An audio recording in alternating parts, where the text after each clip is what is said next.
Okay. Good afternoon, everyone, and welcome to our November ICF Houston Coach Launchpad session. My name is Elena Sarango Muñiz, Executive Coach and founder of Sarango Executive Coaching, and your host for today. This space, the Coach Launchpad, was created for coaches new and experienced to help them navigate the challenges of building our business as coaches and also to navigate the inner journey that comes with it. Every month, we have the pleasure to invite incredible leaders that share with us their knowledge that we can learn from. And today we have a very special leader as our guest. But before I introduce him, I want to give a shout out to Ann Jorgensen on the call today. She's a business coach who initiated the conversation with Rich and the reason why we have Rich here today. So Rich, I had an introduction to prepare for Rich, but Rich already challenged me to introduce him from my heart and instead of any scripts. So what I'm going to do, this is so Rich style, right? Um, I've been following Rich and his work for many years.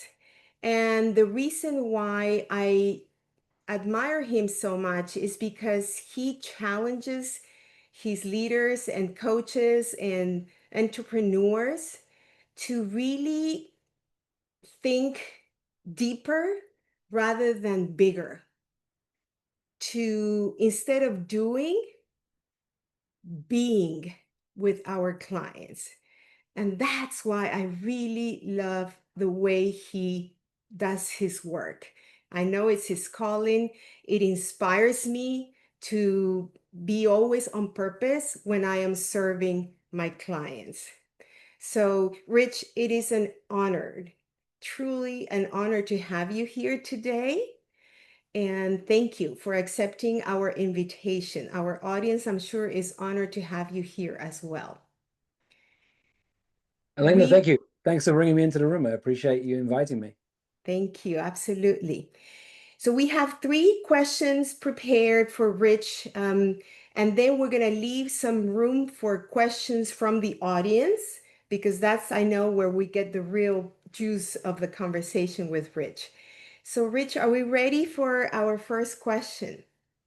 Hey, let me go back. Let me go back a moment. A couple of things. I have some invitations for each of you who are here. So before we begin, you see there's being in the room and there's being in the room. And I want to invite all of us to be in the room right now. First of all, if you don't have your camera on, research shows that if your camera is on, you're going to be so much more present. And I teach through distinctions and stories, and you will miss a moment if you're busy checking email in the background and your camera's not on. So if you're being here, then be here fully. There's no point being here half here. You might as well watch a video later. Like, be fully here. Do whatever you can. Look, if you're looking after the kids right now, if something else is going on, if you're in your PJs, I get it. But other than that, do whatever you can to be here right now. And the first invitation is to have the camera on. The second is to drop in. So take a moment on the next in-breath. Fill your belly with air and fill your chest and right up to the backs of your shoulders. Patrick, I can see you, man. So I know if you're breathing. So really take a moment to drop in, truly, because our breath and our body gets us here. And what I'm teaching you in every moment of this conversation today is going to help you be more present with your clients, be more grounded, be more solid, which means people will trust you, which means people will pay you and they'll pay you more and your business will fly. So it might seem like an effort to take a breath right now, but I'm telling you, it's that breath that's the difference between you and the amount of presence that you need for the next client or re-enrolling a current client. In this moment, do the same thing again. Fill your belly. Fill your chest right up to the backs of your shoulders. Hold that breath in for a moment and then let it out with a sigh. Yeah, it's great to see so many of you came on camera. Thank you. I honor you for being here. It takes a lot to be in your day and to be present to something like this.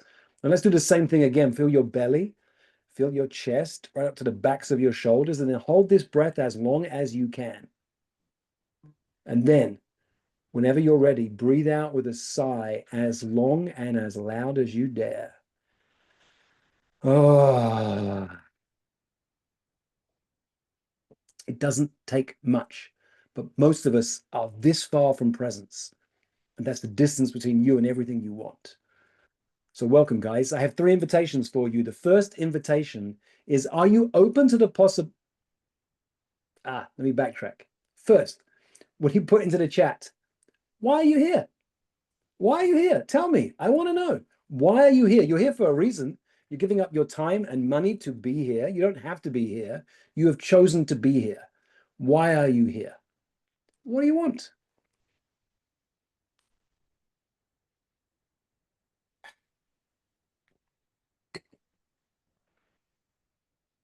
So some great things in the chat already. Here to learn, says Andrea. Engage and be the best coach I can be. Gabby says to grow. Shilpa, value your expertise and experience. Ruth says, I loved your book. Thanks, Ruth. Anne says to learn the business side of coaching. Kariko, I would love to be a prosperous coach, which happens to be the title of my book. David says, one insight can change everything. I heard a wise man say once. Ron says to learn and grow. Erin, learn something new. Okay, thank you. You put into the chat why you're here. Now, how will you know? There's a moment when this call will be over, 60 minutes or so's time. How will you know this was extraordinary for you? What will have happened in your body, in your thinking? How will you know when you leave this call, this was extraordinary? Tell me what would make this extraordinary. How will you know? Gabby says, I'll be taking action. Chris says, I'll feel inspired. Ken says, I'll learn something that I can apply in my next client coaching session tomorrow. Laura says, I have this thought. I needed to hear that. Heather, I have more clarity on my next steps. And Thierry says, a smile will stay on my face. Federico, I have a new piece of gold moving forward in my practice. And Eileen, I'll have clarity on my next best step. Okay, here's my first challenge.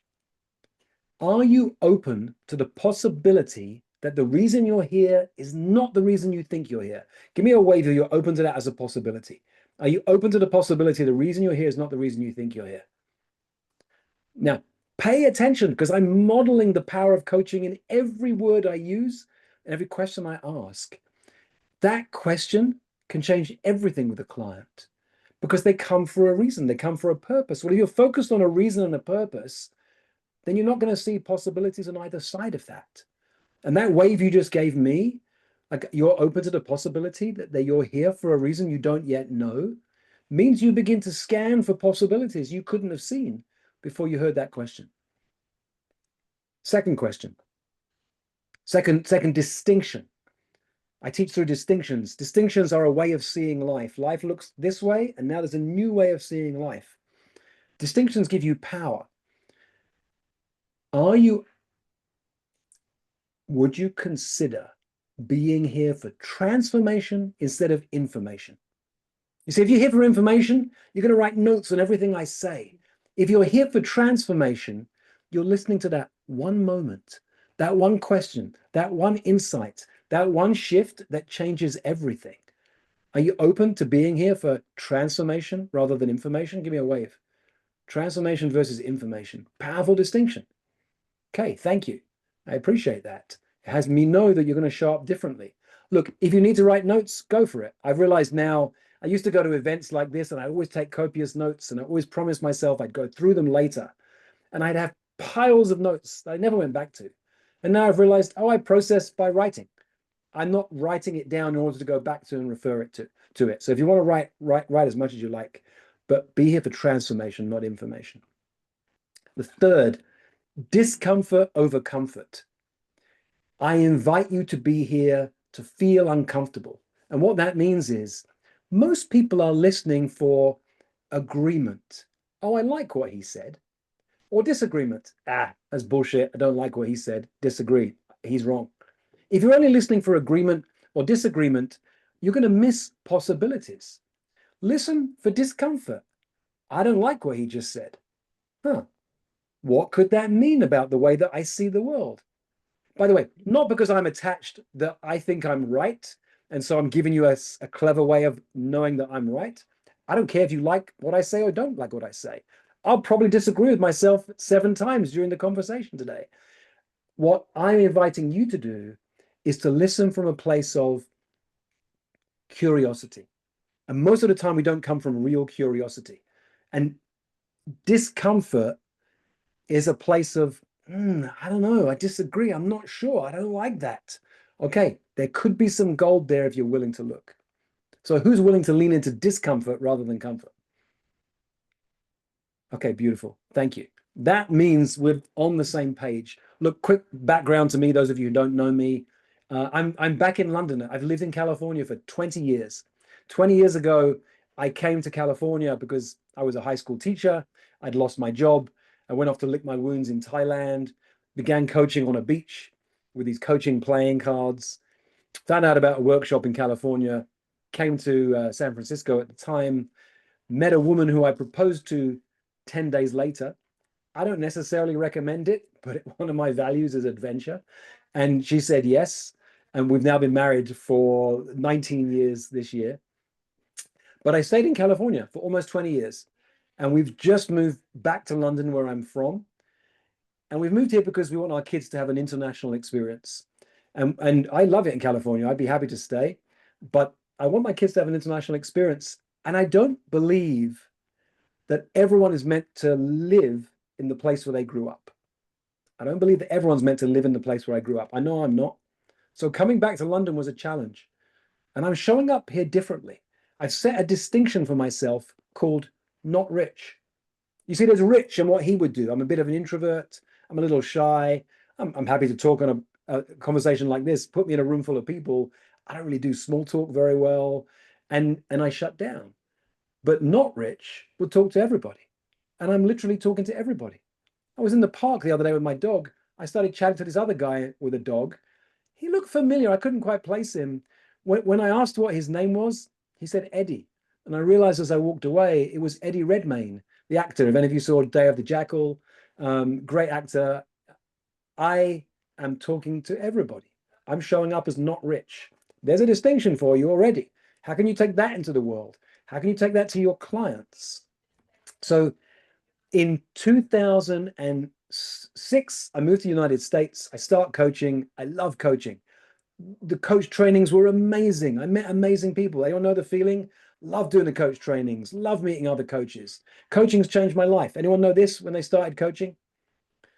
And then there was this thing called the business of coaching, and it was confusing and it was hard work. And I tried to convert all my friends and end up pissing them off by coaching without permission constantly. Anyone else do that?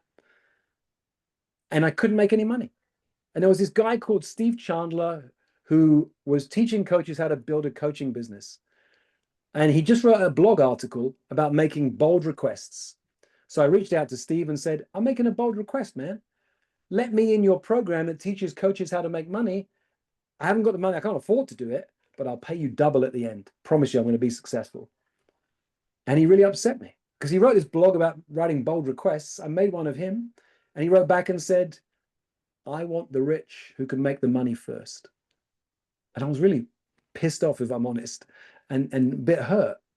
And then I went away and did what it took. It took me 9 months, but eventually I had the money. And I started working with Steve and I learned with Steve. And 4 years later, after doing his course 4 times in a row, he said to me one day, do you want to write a book together? And that book became The Prosperous Coach. We published it in 2014, 11 years ago. It still sells to this day 1,000 copies a month. We've never done anything to publish it. It's a word of mouth book teaching you to build a word of mouth business as a coach. And that's who I am. That's what I do to this day. I help coaches build a word of mouth business in an algorithm driven world. Last piece of context on me.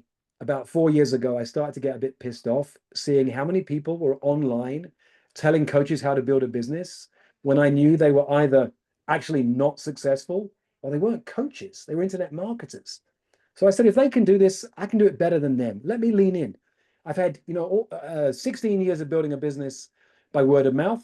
What if I started to play this internet marketing game?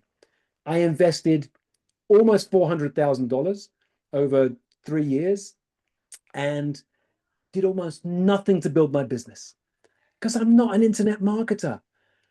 I believe in word of mouth. And I don't know to this day, maybe it's because my mindset wasn't right or I have this particular focus, but I tried everything. Look at some of my old Instagram reels. I did all the stuff the marketers told me to do, and it didn't freaking work. And so I've come back to this realization, not only do I teach people to build a word of mouth business, I am living how to build a word of mouth business as a coach. So there's some background, there's some context.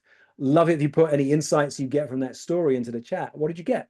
What did you hear? And then Elena, I'll come back to you as people put into there. Give me your thoughts, your insights, comments, smart remarks. I'm fine with them too. What did you get from what I shared just now? Anything about that story?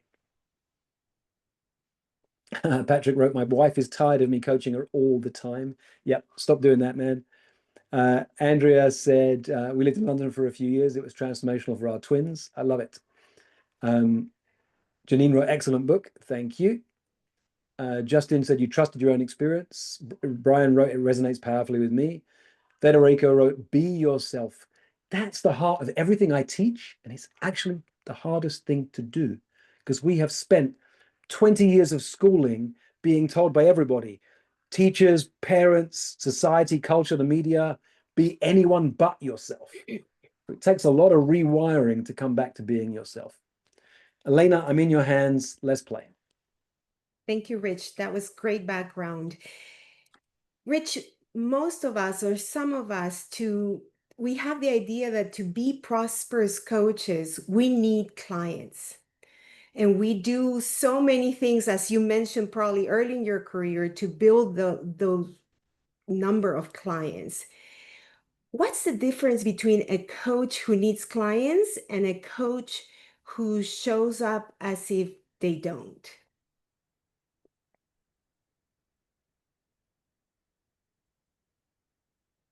My friend Steve Chandler, who I wrote my book with, has this beautiful phrase. He says, needy is creepy. Needy is creepy. If you ask a woman, what does it feel like if you're at a bar and a man comes up to you and pretends he's not interested, you know he is. They say the same word every time. It's creepy. We can feel that, and feel that, and feel that, and feel that, and feel client more than they need us. And it's like client repellent. There isn't really a real language for the opposite of neediness. Needlessness. But I think there is. Actually, what I've realized is the opposite of, and that's what has your clients trust you. So neediness will, if you see me looking down, I'm looking at some notes. I wanted to make sure I covered these things today. Neediness will kill your impact because clients can feel your energy before they hear a word that you say. We are energetic beings and they will feel you. So if you need clients, and I mean need clients, because otherwise you can't pay the rent or you can't take care of your kids, go and get a job because you cannot be in that place of needing the money more than they need you. They will feel it. Because when you're needy, you try and prove yourself to a client, and that's a real turnoff. A coach who doesn't need a client creates value, and they do it through presence. They do it through curiosity. They do it through a willingness to provoke their thinking. And all of that is leadership. When you can step into your leadership, everything changes. And you can only be in the position of leadership when you're comfortable in your own skin. And that's the heart of confidence. It's not pretending you fake it till you make it. It doesn't really work for confidence because you can look confident. I know that I spent most of my life trying to fake confidence. I felt insecure for most of my life. I was always trying to prove myself. As a young kid, it was to my father, and then it became anybody I met. If I could prove myself to you, then I'd finally be accepted. And people feel that. And even if they don't, you do. So you don't feel secure on the inside. Here's the truth, Elena, you don't get paid for your coaching. You get paid for your courage. You don't get paid for your coaching. You get paid for your courage. the willingness to say things that nobody else would say, the willingness to be fired in the service of, I'm here for your transformation, whether you like me or not. There's a great book called Getting Naked by Patrick Lencioni about the fears that push clients out. Highly recommend it. You don't get paid for your coaching, you get paid for your courage. Thanks, Elena. Thank you. Needy is creepy, and I've certainly creeped out some clients, especially at the beginning of my coaching career. Thank you for that. Actually, let me ask, who knows that one? I've been, the only reason I can teach this stuff is I've lived it. Anyone know that one? Oh my God, great way you said it, Elena. I have creeped out some clients. I've upset people. I've turned people off. Like I know, give me a wave so we know it's not just me and Elena. Right. We've all been there. Thanks, Elena. I love the honesty. Rich, some of us here are ICF certified coaches, and we have to follow certain standards. How do you honor coaching standards while trusting what the moment with the client demands? Mm. My wife's a jazz singer and she's an improviser, vocal improv, and she does stand, stand, stand, stand, stand. Only way you can show up with the ability to improvise in the moment is if you know the clear ground rule about the outside, side, side, side. With improv wisdom from a woman who taught improv at, I think at Harvard for years, teaching you the skills of improv for life.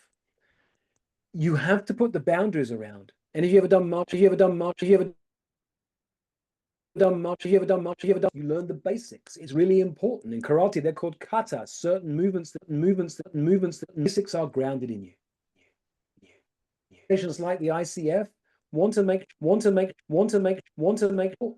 Otherwise, like so many of us when we come into coaching, we start coaching everyone we meet. And if you meet a beginner, when you've been coaching for a while, you watch how quickly they slip out of coach advising. Oh, let me tell you this. It's not coaching. So we need these ground rules,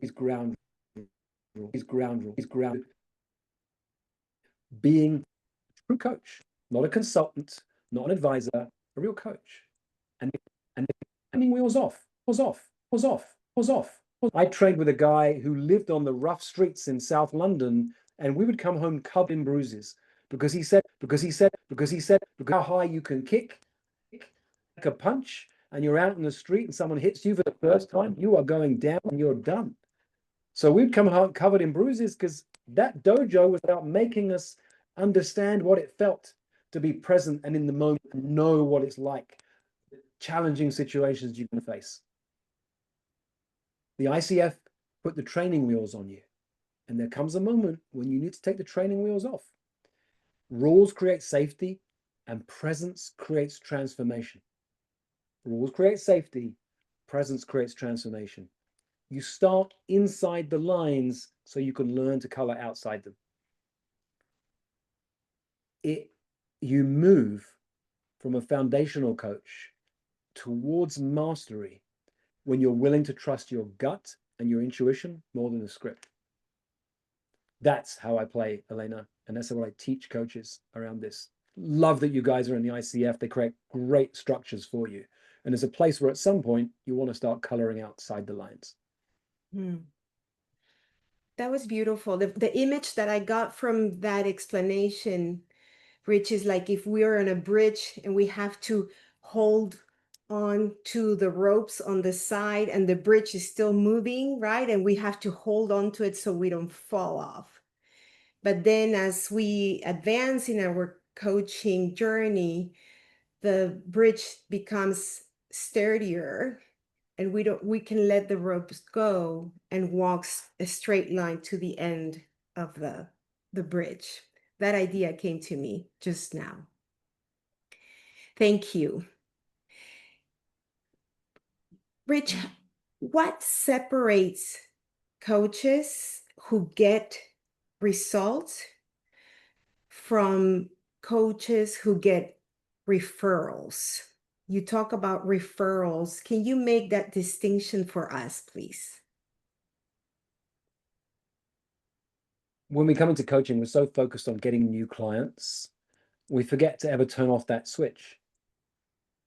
There comes a moment when you start to serve people and you get clients that you begin to, that it's easy to miss that some of your best clients are all around you.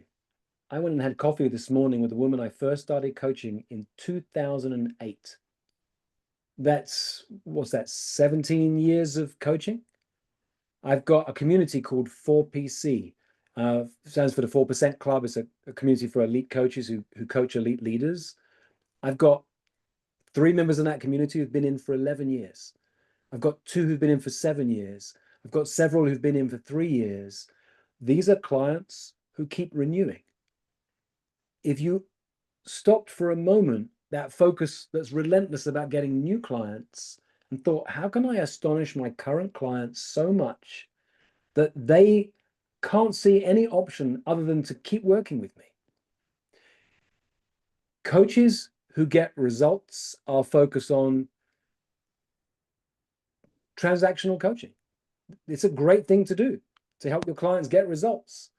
And you move from transaction to relation when you focus on your clients. What do they really need? What would astonish them next year? How can I take things to the next level? When clients get such powerful results from you that they took, let me say it a different way. You get results by solving problems. You get referrals by changing your clients' lives. You get results by solving problems. You get referrals by changing clients' lives. Go deeper than you've ever imagined. That's what will have them talk about you forever. Thank you for that distinction. That's beautiful. So, Elena, here's the moment I said, we can open this up for questions, but I said, here's how I like to play. I'm a good interview guest. I can answer questions all day long, but my genius is coaching. That's my magic. So let's play. And I said to Elena, you want to play? How about I coach you? She said, yes, I'm in. So I really want to honor you. Like, it takes courage to do that in front of a group of people. Here's the thing for those of you who are watching. Whenever you do group coaching, the power for me of group coaching is I'm never coaching one person. I'm coaching everybody. So when I'm coaching Elena right now, there's a couple of ways you can witness this. You can say, I want to witness this as a client too. And every question I ask Elena, know that I'm asking you. Every time I challenge her thinking, I'm challenging yours. Be the client as you observe. You can also put on the hat of a coach. Okay, I'm not going to be the client today, I'm going to be the coach. Why is Rich asking this question? What did he see that I didn't see? What did I see that he didn't see? Because, in coaching, there's always a dozen different rabbit holes to go down. Not that I'm trying to be right or that you need to be right, but observe as a coach what's going on. It's a bit difficult to put both hats on at the same time. So I want to give you those 2 options. But I promise you, if you sit and observe as a client, I'm coaching you. And if you want to observe as a coach, you can get all sorts of value and ask me questions about where I was going or what I was doing in a moment. Everyone up for playing? Okay. Elena, you don't pay any attention to the chat. You guys can ask questions in the chat. You can state observations in the chat. I'll keep a little bit of an eye on it, but I'll go through it in a moment. So, Elena, I want you to assume that I have magical powers. I mean, honestly, I do. The number of people I've helped achieve things that looked impossible to them over the years is incredible. So, there may be something to you right now that looks impossible. And I want to invite you to bring that into the room. What's something you'd like to create in the next 12 months that currently looks impossible, but if I helped you with, would change everything?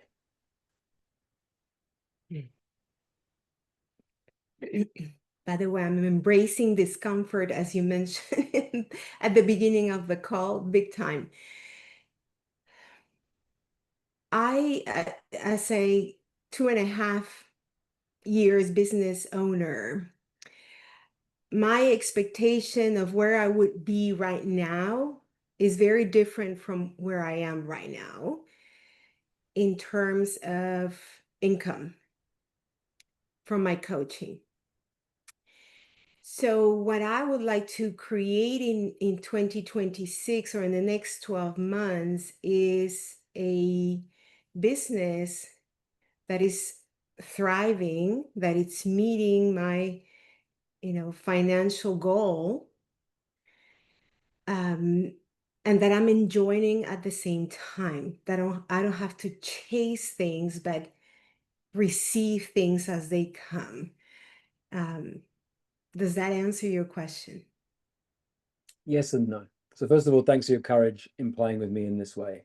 Second, let me provoke your thinking a little bit, because I actually asked you for a goal that looks impossible. And I think you gave me a goal, just a checklist. Yeah, I'd like to do these things, make a certain amount of money. You put fun on the end of it, which makes it feel a little bit better. But 2.5 years into business, that's amazing. Most businesses don't last a year. You're 2.5 years into doing this. Most coaches, in a prosperous coach, I wrote a comment that 80% of coaches are making 20 grand a year or less. I think in the year 2025, 90% of coaches are making 10 grand a year or less.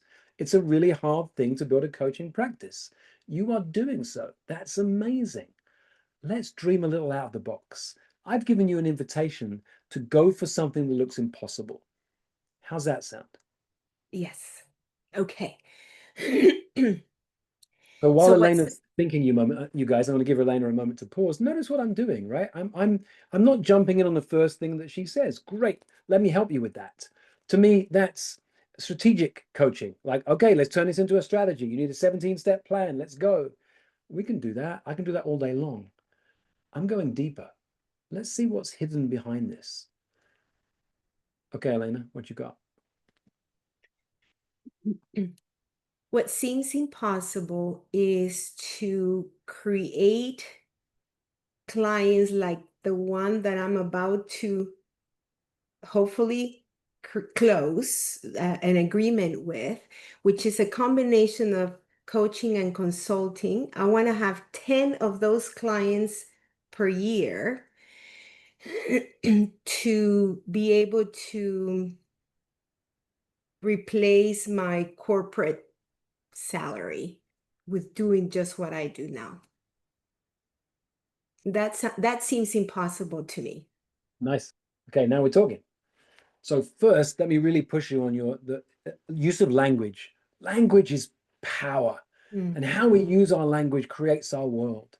So when you talk about, I've got a client who I will hopefully close, that energy. I mean, if you guys imagine after this call, I carried on talking to Elena and I said, who's in front of me? Chris. And you overheard me, Chris. I said, oh, I saw what Chris put into the chat, Elena. Hopefully I'll close him in the next few days. How's that going to feel? So I have a practice with my team. The language we use is language that if you overheard me talking, it will feel inspiring. We don't talk about closing clients. I talk about enrolling clients. And we don't have a funnel in my business. We talk about the client journey. Where's someone on in their journey? And so I want to invite you to let go of the hopefully. Now, here's why I want to challenge you. It sounds like you think this is a dream client. Yes. Okay. So distinction number one, they're never a dream client until the money's in your bank account. True. Okay. Distinction number two, you need to bring an audition mindset to the table. Hang on a second. They would be lucky to have you as their coach. Mhm. So instead of you sitting there thinking, hopefully I'll sign them, what we should be saying is, I hope they get this realization that there's something they need that's so important they're going to hire Elena. But if not, who's going to be next, Elena? There's a book on dating for women called The Four-Man Plan. And the premise behind the four-man plan is that sometimes when you meet a guy and you're dating, it's like, oh my God, he's the one. And which means that every time he texts, you respond immediately. Every time he says, do you want to go out? You're like, I'm free all week, free next week too. That energy of neediness transmits. So we need a four-man plan here, Elena. Like, if it's not that person, and it might not be, so much is out of our control. Who's next? And who's next? Who else are you serving and creating so much value for that whether it's next week or next year, they're going to become a client? So are you playing that game of, oh yeah, there's at least three other people right now I'm creating value for in such powerful ways. that whether these guys get it or not, new clients are coming. They're on their way. I made that switch of thinking recently, because I was relying so much on just this one enrollment that I was not thinking, what if, right? So this weekend I switched to, wait a minute, the what if is possible. So Elena, continue doing the work you've been doing in creating wonderful conversations, powerful conversations with other people. That's the game. The game is to serve people so powerfully they never forget your conversation for the rest of their life. That's the game. Some of them will become clients in months ahead, in years ahead. I got a client who recently sent me a check for $100,000. She said for 8 years she's been following me, and she had this knowing that she'd be working with me one day. So I think you're beginning to see it, Elena, that the language you're using, the word hopefully, is actually pushing them away. Mm. No, hopefully on your side, just a deep knowing. If they say yes, I'm going to change their world. I'm going to absolutely rock their world. Do you know the truth of that? Yes. Oh, yes. Yeah. Absolutely. This gentleman who's becoming the president of his company definitely could, he would benefit so much from my coaching and consulting that he will be the best president that company would have ever had. Where did you leave the last conversation? I so I told him, are you ready for, would you like to, does it make sense to move forward with a proposal? And he said, yes, I would love to see it. I said, okay, let's meet next week to discuss the proposal. And that was today, which he moved the appointment for next week. So he's seen the proposal, which is very bold when it comes to numbers. And he's moved he said, great, this looks great. Let's meet next week. I have to go on a trip. Okay. Here's some distinctions for you. First of all, a proposal is something you co-create in the moment with a client. It's not something you create in as a written document that you send to them after a conversation, because you lose all your power when you do that. Sometimes people say, this was great. I'd love to work with you. Send me a proposal. What they really mean is, this was interesting. I don't really want to work with you. I don't know how to say that. But if I say, send me a proposal, I can keep you going for a while. I don't have to feel uncomfortable. And if I do, I can do that by sending you an email saying, hey, I'd love to work with you, but got a big tax bill, can't afford it. So sorry. So never let them say, send me a proposal. What you can say is, well, hang on, let me slow you down. I don't work with just anybody. And the work that I do is so bespoke.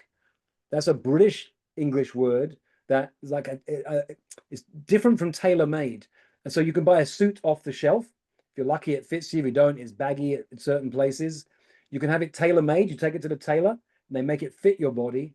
Or you buy a bespoke suit that is created just for you. Savile Row is the street in London where they have tailors making bespoke suits. When you say that my coaching is bespoke, I don't do anything unless it's made just for you. So I'd love to give you a proposal. Here's what we need to do.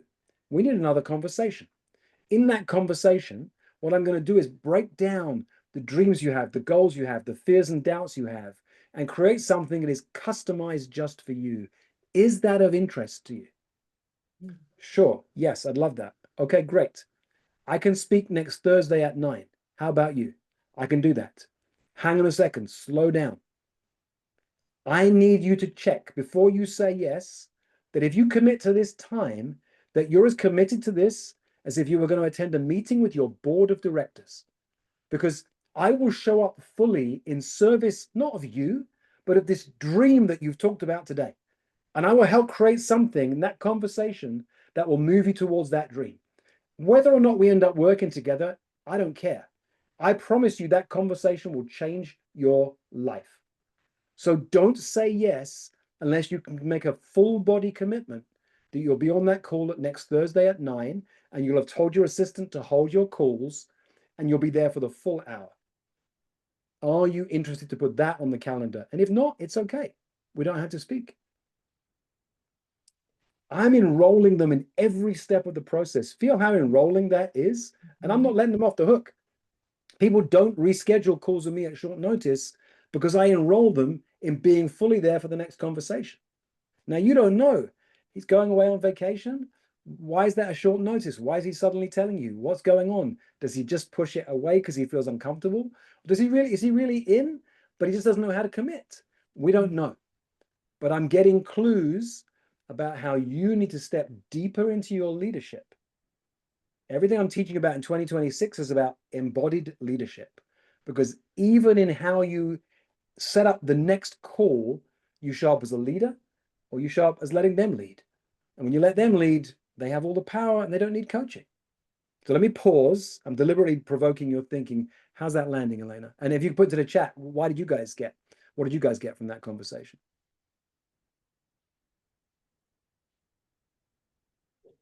It's landing beautifully. It's I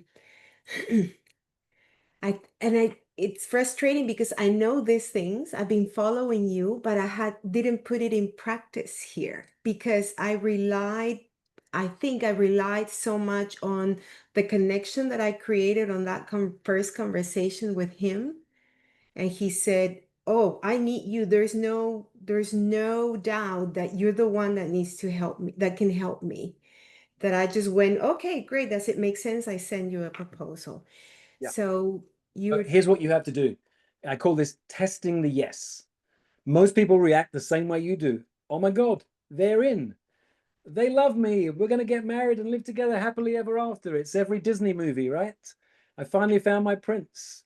No, you slow it down. Hang on a second, dude. I'm in charge here, not you. I don't work with just anybody. Now, you may not say those words, but energetically, you're transmitting that. Oh, okay. Well, hang on a second. I get that you feel right now I'm the right coach for you. Let's find out if that's really true. Here's how we do this. We need to speak again. We need to speak in a week, because in a week, I want to see what insights you got from today and how you've applied them over the next 7 days. Because if you're not the kind of person who applies your insights, I'm not the right coach for you. I'm going to challenge you. So we're going to see, like, if he's going to be this leader of this company, this vision you have for him, you've got to really challenge him. You can also say that to him. I have a vision for you of the most powerful transformational leader this company's ever had. But the only way that I can support you getting there is I challenge you more than anyone else has ever challenged you. Are you up for that? So every part of your conversation is enrolling him in showing you showing up as a more powerful leader than the leader he needs to be. Mhm. Now you do it your way. And I'm exaggerating a little bit for effect, you guys, because I got a short time to get this across to you, and I want to give you an energetic transmission as well as a word transmission. Elena, what's the biggest takeaway you've had from this conversation? That I need to be the leader in those conversations, that I have to show up powerfully to demonstrate that I am the one that they want to work with, because part of doing this work is to challenge those leaders because nobody else is challenging them. So they need someone that is powerful in their presence, in their language, and the way they guide these leaders so they feel like, okay, I'm in the right hands here. Nice. That's great. You really get your client. And you can let them know that. You can actually say that to them. Listen, there's a reason I'm showing up this way with you, because I might show up differently with another client. By the way, I'm not trying to teach each of you to show up this way that Elena is. I heard her say who her client is. Based on who that client is the way that she needs to show up. With another client, it might be very different energetics. So be careful. I don't teach formulas. This isn't something you should do with every client. I'm in the personal moment of Elena and this client she shared with me. I just saw Justin put into the chat. I feel challenged by this taking the reins of leadership from my client clashes with some of my beliefs about coaching. Well, Justin, I didn't say take the reins of leadership from your client. I said show up to meet this powerful leader and show them that you get them and you're playing a powerful game too. That's very different. And if you are newer to coaching, that might not be the way you show up with this particular client. And you may not have a client like this.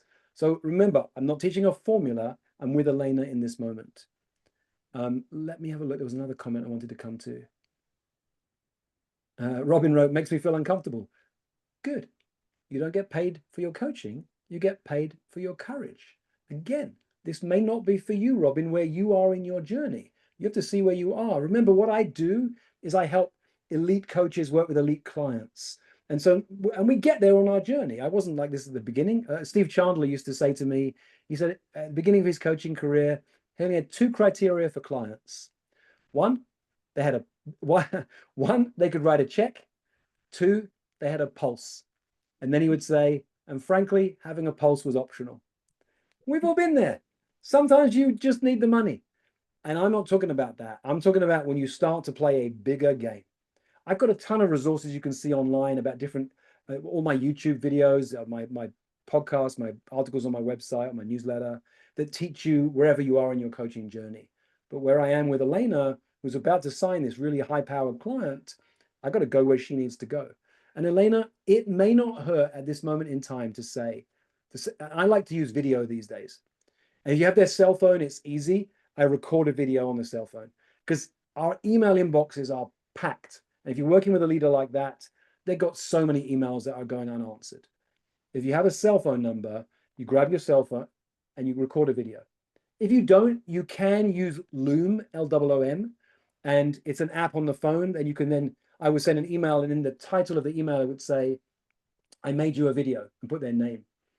And you make a video. And for him, Elena, what you said to me is, it's something like this, kind of this energetically, not these words, but I want you to know that I have a vision for you as the most powerful, transformative leader this company's ever had.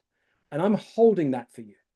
You may or may not become a client of mine, but I want you to know that I've got your back energetically, whatever you choose. And if you would like to reschedule that call, I'm available next Thursday at 10 a.m. and I will be there for you. And if you're complete, then I trust you. You've got this. Just know I'm holding you energetically with a vision that you have bigger than the one you've got so far. Love that idea. I will definitely do that video. Thank you, Rich. Thanks, Elena. So, Elena, I'm going to come out of the coaching now, give you a moment to settle, let your body settle. When I'm coaching, by the way, you guys, I'm coaching for an insight. And when I'm coaching for an insight, that means when my client's there, they're there. Elena doesn't need me to help her craft this video out or work out the next step at what happens if the video works or it doesn't work. She's got this. This is a powerful woman who's playing a big game.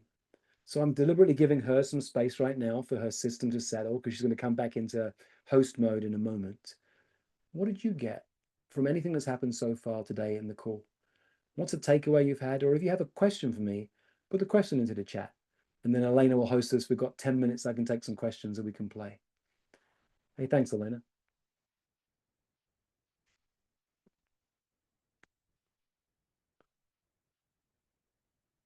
All right, Mike, what's the difference? Mike says, what's the difference between mindset of potential clients 10 years ago and now?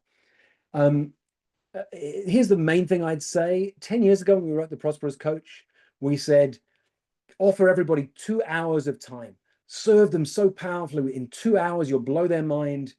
In 2025, no one's got 2 hours to give to a stranger. So I say what you need first is a 20-minute chat. That's all you offer people. You've been introduced by somebody, you met someone at a pub and they hear you're a coach, you want to talk. How would you like to jump on a call for 15 minutes, 20 minutes, 10 minutes, you can say. Here's what I'm going to do in that call. I'm going to ask you 5 questions.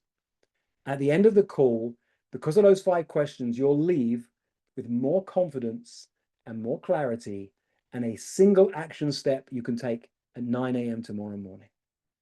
It's not difficult to promise that. Because if you ask these questions, and if you have to Google it now, I haven't got the link in front of me, but if you put Rich Litvin and 20-minute chat into Google, you'll find literally the questions I say to ask. And it's a great filter for the right type of people. Not everyone is meant to be the person you spend 2 hours with anyway. It's a great filter. It's also an easy way for people to say yes. So that's the answer to that question. Let's have a look. Michael says, AI is creating some conflict in coaching. Ignoring it doesn't seem to make sense. How do you embrace it with your business development strategy? Here's how I'm playing with AI. I've loved engaging with ChatGPT over the last couple of years. I went down a rabbit hole for a while of it helping me to write. And now I've realized everyone is using ChatGPT to write. So if you want to stand out, you have to be rough, you have to be messy. Don't use it to write. Use it as a thinking partner. I use it all the time. I've got an idea, I throw it out there, I see what it says. I then put that idea into Claude, is the other one I use. I say, hey, Claude, this is what ChatGPT says. What do you think? And they play off against one another and they have infinite patience. And I love playing with them.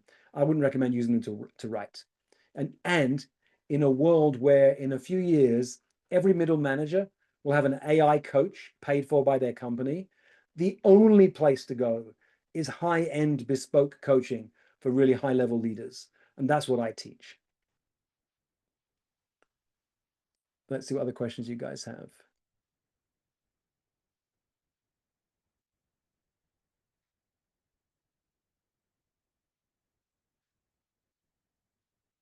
Gabby asked a question, how do you co-create with clients? What I mean by that, what I mean is, and if you go, I think it's on YouTube, and put in Rich Litvin, The Art of the Proposal. That's right. It's one of my oldest videos, but I never needed to change it because everything I capture in there just nails what you need to do in a proposal. It literally takes you through how to create a proposal in real time with a client. What's your biggest dream? What's holding you back? What skills are you going to need? What mindsets are you going to need? You really create something very, very personal and intimate. So that's covered for you online. Laura says, Richard, you talk about your first step in creating clients is connect. What are your favorite ways to connect with people, especially now your physical surroundings have changed? It's a great question because one of the ironies of writing a book about how to build a word of mouth business is I became known as a coach. So people often knock on my door. I've become a thought leader now, and people come to me. However, I've moved to London, a city I've not lived in for 20 years. My wife, who's from California, has more friends here than me. She's more outgoing than me. She's an extrovert. She loves meeting people. And there's something I think about men where we hold ourselves back a little bit. I certainly do, which is why I'm leaning into this edge of what would not Rich do. So I'm going to entrepreneurial meetups. I love hanging out with entrepreneurs. I like coaching entrepreneurs. Often in meetups for entrepreneurs, what they do is say, what's your biggest problem? Put it in front of us and let's see if we can solve it. And I went to a meetup the other night. It was a dinner for 10 people.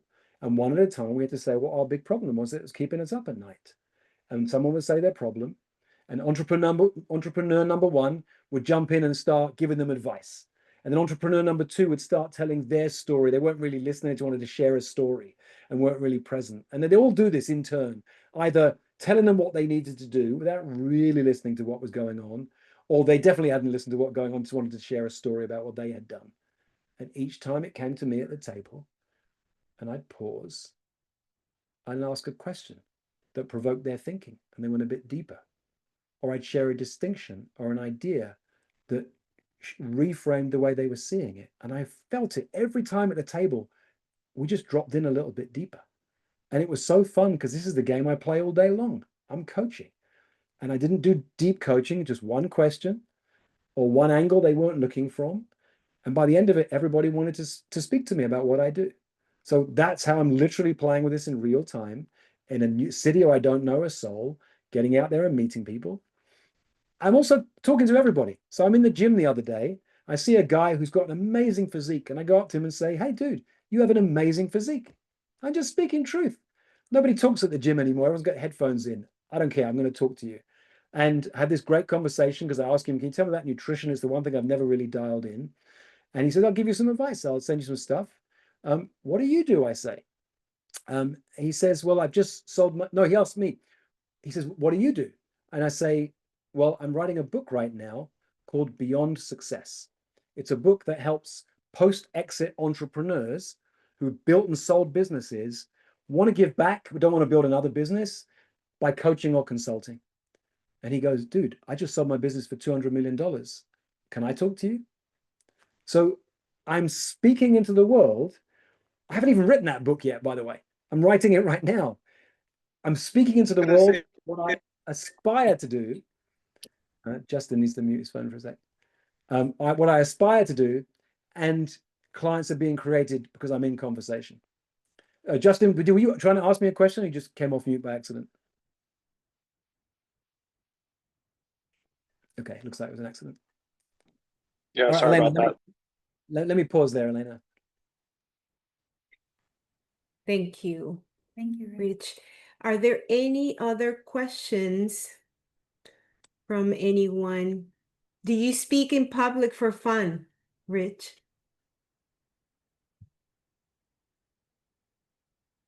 Here's a distinction I got recently. I said it earlier, right? I'm a good interview guest. I'm a good speaker on a stage, but I'm a great coach. If you look at videos of me online, on stage, I'm almost always coaching somebody. What I recommend to every coach is you need a podcast, but don't do what every coach is doing. You interview your friends, they interview you, you're on each other's podcasts, interviewing each other. There's enough long form interview style podcasts out in the world. Coach people. You meet someone who wants to work with you and they can't afford to work with you. Say, listen, I have a podcast where I coach people. I would give you a coaching session. I would not charge you. If we do that coaching session and we do it over Zoom, I can put it on my website afterwards. You don't need to turn it into a YouTube channel. You don't need to turn it into a podcast online for now. Just say, I'll coach you. Get their permission, coach them. If you do that once a month for the next 12 months, you'll have 12 videos on your site of you coaching people. The single best thing that happened when I launched my podcast, my team said to me, what metrics do you want? I said, I don't care. I don't care how many listens it gets. I don't care what size the audience is. I don't care. What I care about is, can I create real value for people? What I didn't realize when I launched my podcast was podcasts are so intimate. You listen with headphones in or in the car. So when I'm coaching that person, it feels like I'm coaching everyone who's listening. It feels so personal. Almost everybody who comes to talk to me about coaching these days feels like I've been their coach for years because they've been listening to me in a very intimate setting. Let me pause there, Elena, because I know you're almost at time. Yes, thank you. That was the last question that we can fit on the call. Rich, thank you so much for such an authentic and powerful conversation. If you don't mind, I want to invite everyone here to just take just one insight from this conversation and put it into practice. Apply it today. If you have a call, if you have a networking event, use that insight because we learn so many things so many times every day, but if we do not live that experience, then it doesn't stay with us. Elena, can I follow down that hole for a moment, that rabbit hole? Here's how you can be the biggest gift to me, you guys. I love it. You're saying thank you and you're saying words to acknowledge me. And that's nice. It feeds my ego for a second. But what would really serve me if you put into the chat, because it will serve you too. Hey, Rich, there was a moment when you said this, and this is what I'm taking away from that. There was a moment when this occurred in that conversation, and here's how it landed in my body. It's called a frame. And when you capture a frame, it lands for you and it lands for me. When you say, thank you, that was amazing, that was wonderful, it's nice, I appreciate it, I really do, but it doesn't land for you or for me. It will take what Elena just said and have it land for both of us, and it will serve you more powerfully. And even now, I'm giving you a tool to take away with your clients. Capture a moment. There was a moment when you said this, and here's how it landed for me, or here's how I'm going to apply it in the world. Thanks, Rich, Elena. thank you again for sharing your wisdom with us. And thank you, everyone, for showing up with open minds and open hearts. Thank you Can and we have a pause a wonderful moment rest. and take a picture? Yes, sure. If you're okay staying for a picture, a group picture, and will you do that? Yes, yes. Uh, have your camera on and I'll take a picture. One, and somehow this There you go. Ready, set, go. Yes, thank you. Thank you, Thank you, guys. everyone. Thank you, Rich. Goodbye.